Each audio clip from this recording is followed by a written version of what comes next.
Human beings only have two ways to deal with one another: reason and force. If you want me to do something for you, you have a choice of either convincing me via argument or force me to do your bidding under threat of force. Every human interaction falls into one of these two categories without exception: reason or force. That's it. In a truly moral and civilized society, people exclusively interact through persuasion. Force has no place as a valid method of social interaction, and the only thing that removes force from the menu is the personal firearm, as paradoxical as it may sound to some.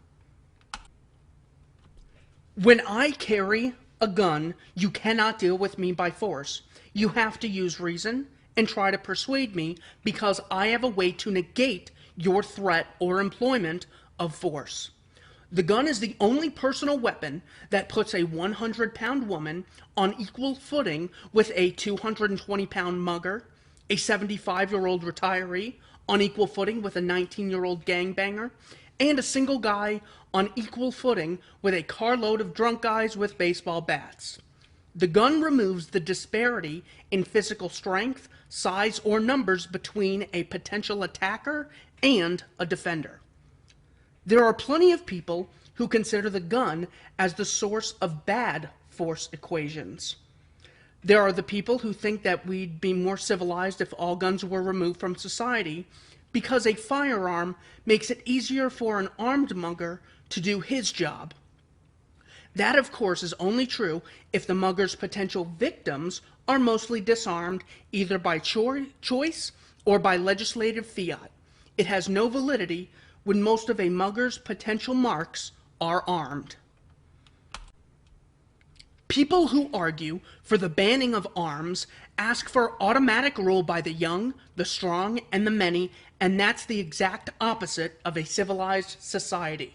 A mugger, even an armed one, can only make a successful living in a society where the state has granted him a force monopoly. Then there's the argument that the gun makes confrontations lethal that otherwise would only result in injury. This argument is fallacious in several ways. Without guns involved, confrontations are won by the physically superior party, inflicting overwhelming injury on the loser. People who think that fists, bats, sticks, or stones don't constitute lethal force watch too much TV, where people take beatings and come out of it with a bloody lip at worst. The fact that the gun makes lethal force easier works solely in favor of the weaker defender, not the strong attacker. If both are armed, the field is level. The gun is the only weapon that's as lethal in the hands of an octogenarian as it is in the hands of a weightlifter. It simply wouldn't work as well as a force equalizer if it wasn't both lethal and easily employable. When I carry a gun, I don't do so because I'm looking for a fight, but because I'm looking to be left alone. The gun at my side means that I cannot be forced, only persuaded. I don't carry it because I'm afraid, but because it enables me to be unafraid.